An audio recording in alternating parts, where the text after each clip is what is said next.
Hi, I'm Ria. I own a little custom jewelry shop downtown called Silver Linings. It's taken 5 years of blood, sweat, and tears to build it into something I'm proud of. Something that's mine, which makes it all the more infuriating when my father acts like it's just some cute little hobby. You should really think about getting a real job with benefits, sweetie. This little bead store isn't exactly retirement material. That's James, my father, during his monthly drop-in where he criticizes everything from my inventory to my store layout. Today, he was examining one of my handcrafted silver necklaces like it was made of plastic. Actually, business has been great. I just hired a part-timer last month. That's nice. So when are you going to get actual insurance? This place is a fire hazard. The way he emphasized fire hazard made my skin crawl. It wasn't the first time he'd mentioned fire and insurance in the same conversation. I have insurance, Dad. Marcus helped me find a great policy. At the mention of Marcus, my boyfriend of 2 years, my father's face did that thing where he tries to hide his disapproval but fails miserably. Right. The musician. How's that going? He's a sound engineer, not just a musician. And it's going great. He's helping me set up an online store. My phone buzzed with a text from Aunt Elaine.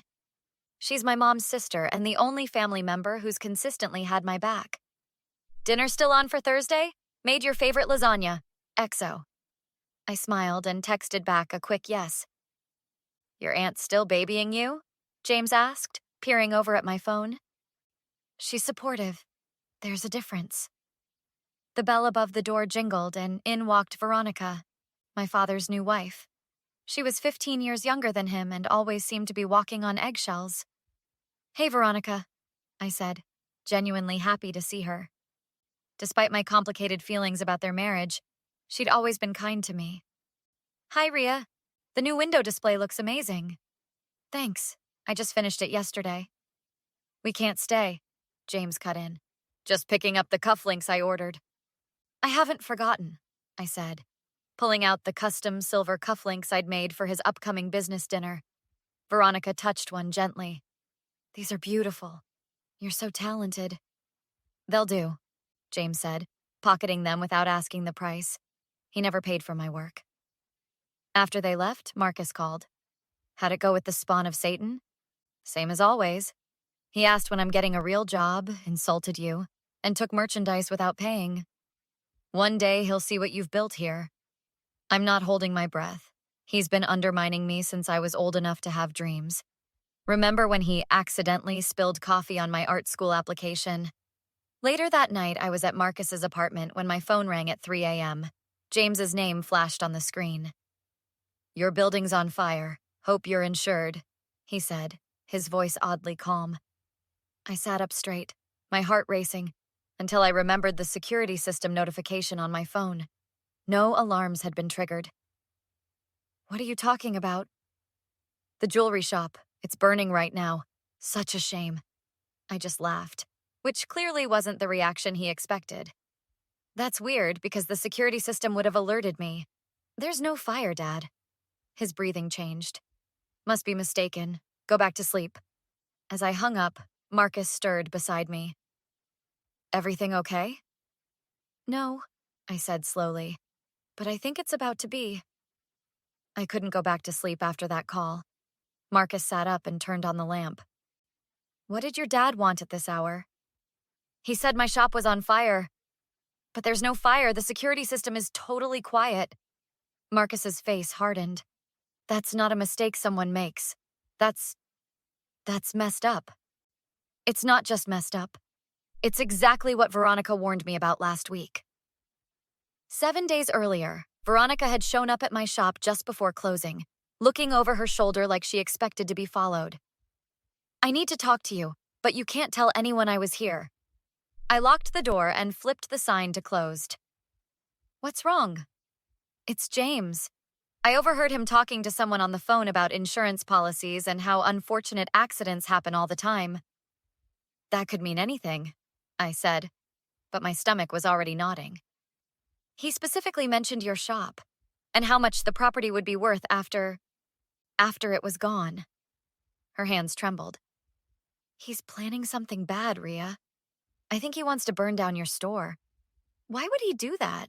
It doesn't make any sense. The land. The building's owner is selling, and James wants to buy it for some development deal. But your lease complicates things. That night, I moved all my important documents and irreplaceable pieces to Marcus's place. I installed extra security cameras and backed up the footage to a remote server. And most importantly, I called Detective Garcia, an old friend of Aunt Elaine's. Now, after the 3 a.m. call, I was showing Detective Garcia the footage from earlier that evening. We sat in a small room at the police station, reviewing the video on her laptop. There. I pointed at the screen. That's my father checking the back door at 10:48 p.m. Detective Garcia leaned forward, her dark eyes narrowing. And he has a key? No, but the lock was tampered with. I slid over photos I'd taken that morning. Someone tried to get in. And you have the phone call recorded? I played the recording from my phone. James's voice filled the room. Your building's on fire. Hope you're insured. Pretty damning, Detective Garcia said, taking notes. We'll need to bring him in for questioning. By noon, I knew James had discovered his plan had failed. Marcus and I watched from across the street as he circled my shop, peering in windows, looking confused and angry. He doesn't know we know, Marcus whispered. Let's keep it that way a little longer. Later that afternoon, James showed up at my apartment, all concerned father. Thank God you're okay. I was so worried when I heard about the fire. What fire, Dad? My shop's fine. His face did a complicated dance between confusion and forced concern. But I got a call. Someone said there was a fire at your place. Weird. Who would call you instead of me? Or the fire department? I don't know. I was just worried. He peered around my apartment. So everything's okay? No damage at all? Nope. Business as usual. Good. Good. He cleared his throat. Actually, I wanted to talk to you about the building. The owner's selling, and I know someone who's interested. Could help you relocate to a better spot? I'm not interested in relocating. My customers know where to find me. But this would be a much better opportunity. The answer's no, Dad. He left looking frustrated, and I immediately called Detective Garcia. He just tried to convince me to move out of the building. You were right. He's not giving up. Then neither are we. Keep playing along. We're going to need more evidence. I hung up and looked at Marcus. I think it's time to set a trap. The next morning, I met with Detective Garcia at a coffee shop 3 blocks from my store. We need more than just the phone call and the footage of him checking the back door. We need him to admit what he was planning. I stirred my coffee. He's too careful for that. He's been manipulating people for decades without getting caught. Everyone slips up eventually, especially when they think they're winning. What if I act like I'm reconsidering his offer, like I'm finally broken down enough to do what he wants? Detective Garcia nodded slowly. That could work. Make him think he's got you right where he wants you. He loves nothing more than thinking he's won. I called Aunt Elaine that afternoon and asked her to meet me at my apartment. When she arrived, her face was tight with concern. You sounded upset on the phone. Is this about your father? He tried to burn down my shop, Elaine. Her face didn't register surprise, just a deep sadness. I was afraid something like this would happen. You knew he'd go this far? She opened her purse and pulled out a folder. I've been keeping records for years. Financial documents, threatening letters, records of accidents that happened to people who got in his way.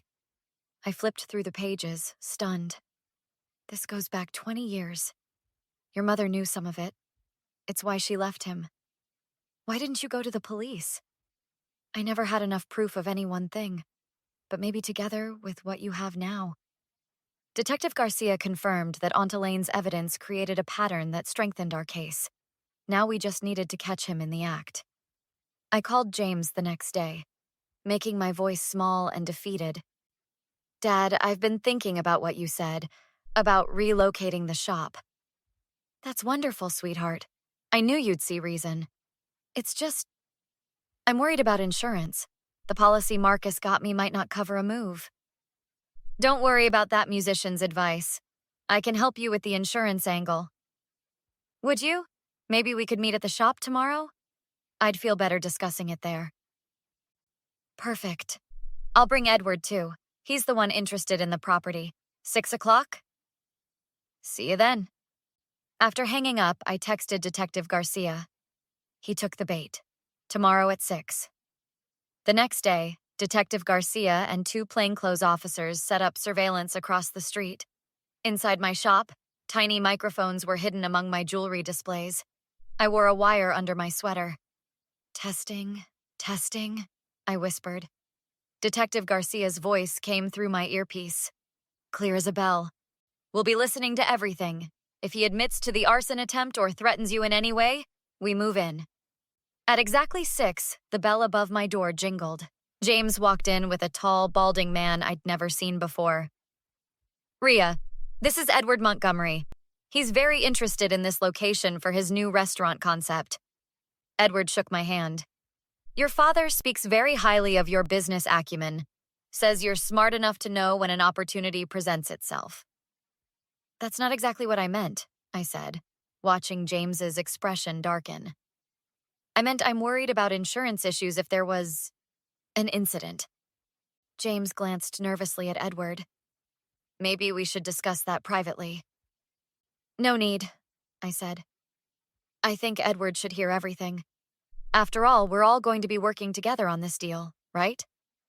I could see James calculating, trying to figure out how much Edward knew, how much I knew, and how to control the situation.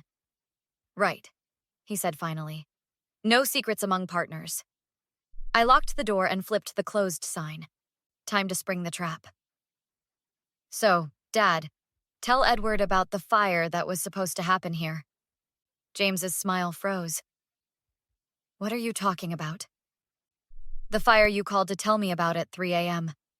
The one that never happened because I was warned ahead of time. Edward looked between us. What fire? James, what is she talking about? She's being dramatic. There was a false alarm. No, I played the recording of his 3 a.m. call. James's face transformed from confusion to rage. You recorded me? That's illegal. Actually, it's not, said Detective Garcia, stepping out from the back room. Not when there's reasonable suspicion of a crime. James lunged toward me. You ungrateful little... 2 officers appeared, restraining him before he could finish. James Wilson, you're under arrest for attempted arson, conspiracy to commit insurance fraud, and assault. Detective Garcia read him his rights. Edward backed away. I had no idea about any of this. I was told this was legitimate. We know, Detective Garcia assured him, but we'll need your statement. As they led James away, he shouted, This isn't over. I'm your father. You did this to yourself, I said, feeling lighter than I had in years. 3 months later, my shop was thriving. Marcus had redesigned the website, and online orders were pouring in. Another package ready, Marcus said, sealing a box. I kissed his cheek as Veronica walked in. Since filing for divorce, she'd become a regular at the shop. You have to see this. She held up an envelope. James sent it from jail. What does it say? Marcus asked. Same manipulation, Veronica said. Says he's changed, he's sorry, deserves another chance. I dropped it in the shredder without opening it. Some people never really change. Speaking of change, Marcus said, we should get going for our dinner. That evening, Marcus, Veronica, Aunt Elaine, Detective Garcia, and I celebrated at my favorite restaurant. To new beginnings, Aunt Elaine raised her glass. And to finally being free, I added. Detective Garcia nodded. With the evidence we gathered, plus his prior activities Elaine documented, he's looking at 7 years minimum. I still can't believe he thought he'd get away with it. Veronica shook her head. He always did, I replied. Until now. Well, he picked the wrong woman to mess with. Marcus squeezed my hand. My phone buzzed with a notification. Another record day of sales. I silenced it and looked around the table at my chosen family. Who needs a father's approval anyway? I said, raising my glass. Not you, Aunt Elaine smiled. You never did. What would you do if a family member tried to destroy something you built? Would you seek justice like Ria did? Or would you try to forgive them despite their actions? The hardest boundaries to set are often with the people who raised us. If this story resonated with you, hit that like button and share your thoughts in the comments. Sometimes the family we choose is more important than the family we're born into. New stories every week for those who subscribe. Thanks for watching.